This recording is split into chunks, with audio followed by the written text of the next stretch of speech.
everyone, Jana here. Welcome back to my channel. Today we're going to be doing a tag video. We're going to be doing the Finally Fall book tag. This book tag was created by Tall Tales. I'll link the channel and the original video down below.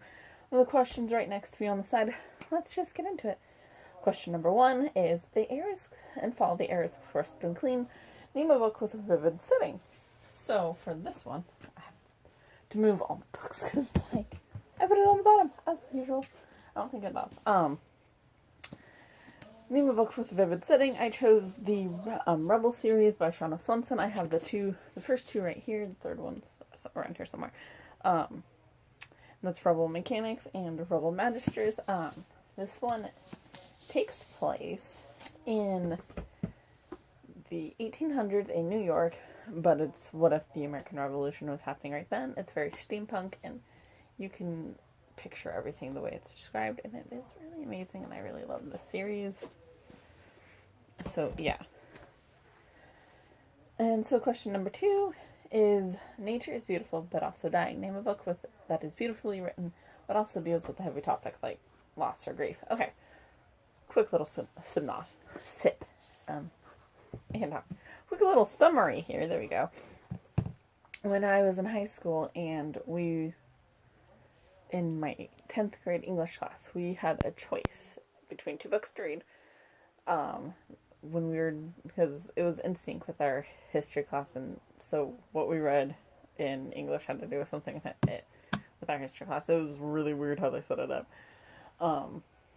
So he gave us two choices to read for a World War II segment, and we could either read Night by Elie Wiesel, or we could read Hiroshima, and I forgot who wrote it. I chose to read Hiroshima because I was more interested in seeing what happened in Japan, because I was like, oh yeah, no, I know what's going on in Europe, I just want to see what's going on in Japan. But years later, maybe like last year or the year before that, I finally purchased Night by Elie Wiesel, and I read it, and it's so beautifully written, and it's a very, very heavy topic of World War II, and I actually have a lot of stuff like that on my shelf. Anyways, fall is back to school season to share a nonfiction book that has taught you something new. I don't read a lot of nonfiction because, oh hey, you could see my...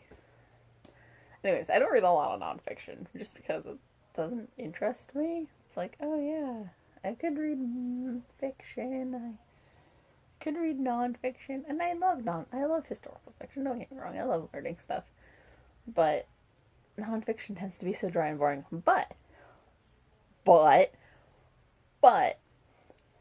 recently, well, like earlier this month, or a few weeks ago, maybe like 2 weeks ago, no, 3 weeks ago, I made a purchase, and I bought The Graphic History of an American Founding Father, Alexander Hamilton, by Jonathan Hennessy, art by Justin Greenwood. Let me just say, I've learned more in this than, yeah, because it's so fun. It's just like, and it's beautifully drawn, and yeah, I've learned quite a bit with this.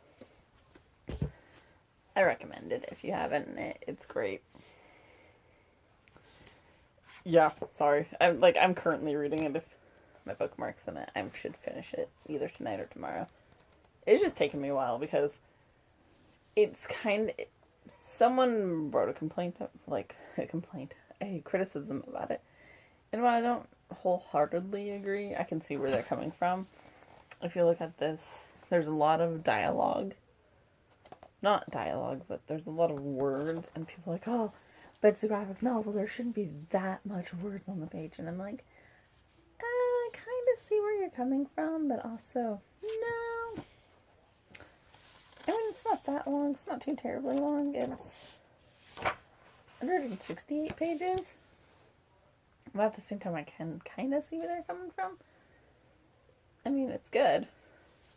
But, yeah. Anyways. Question number 4.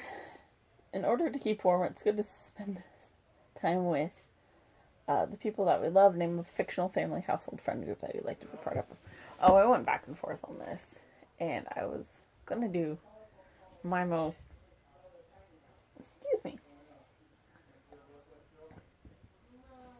Excuse me, I was going to do the obvious answer for me, and that would be the Weasley family from Harry Potter. But I was like, no, shake it up a little bit. So I chose the Beaumont family from the Savvy, Scumble, and Switch books. It's not a trilogy. It's one book. Like this is obviously the first book, but they give you enough backstory in this other one that you don't have to read this. And it's not about the same character. When you turn 13 in this family, you get your Savvy, which is basically a power. And I would be like so loved to be a part of that family. I think that would be so much fun. Yeah, their family is fun. All right, so colorful leaves are piling up on the ground. Shows a pile of fall-colored spines. Oh, okay. Ooh, if I can pick it up. It's kind of heavy. Look at these beautiful reds and oranges. Let's quickly go over what books they are. Okay, I have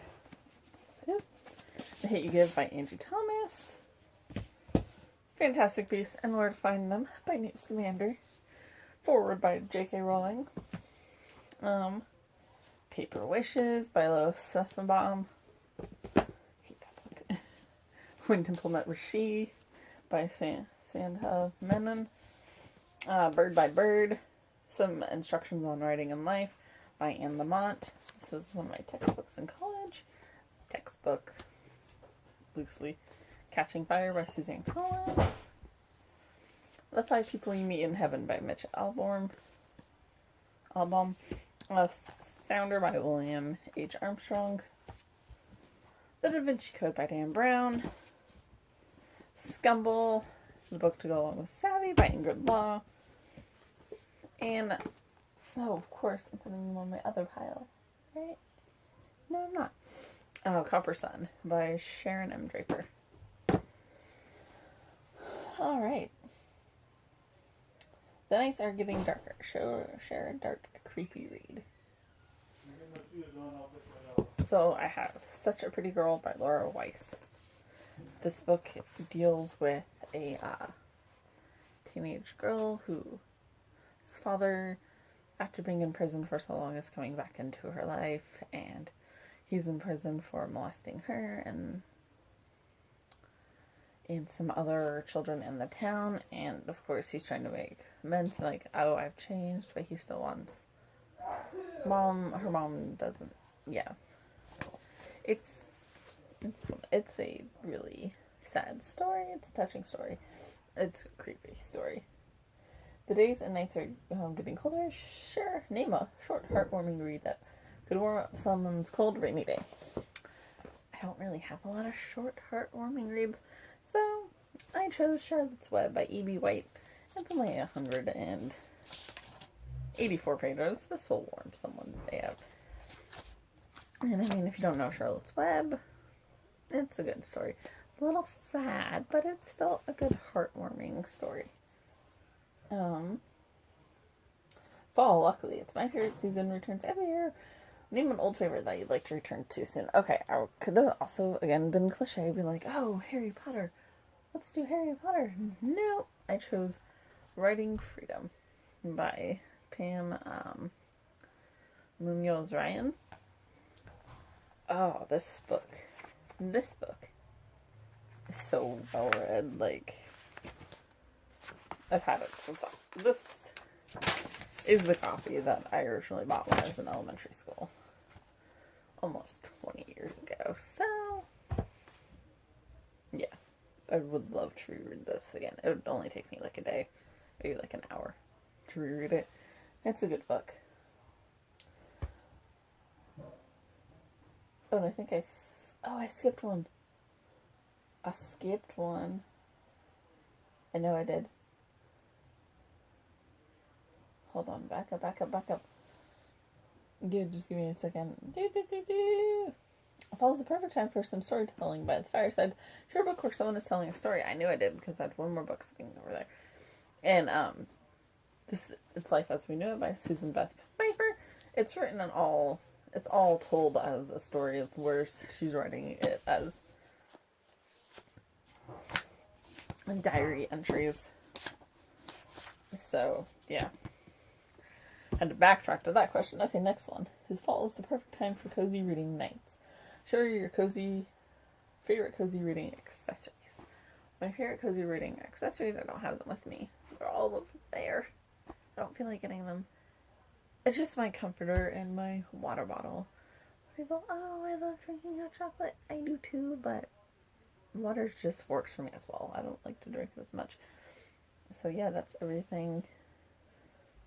Oh, yeah, number 11. Spread the autumn appreciation and tag some people.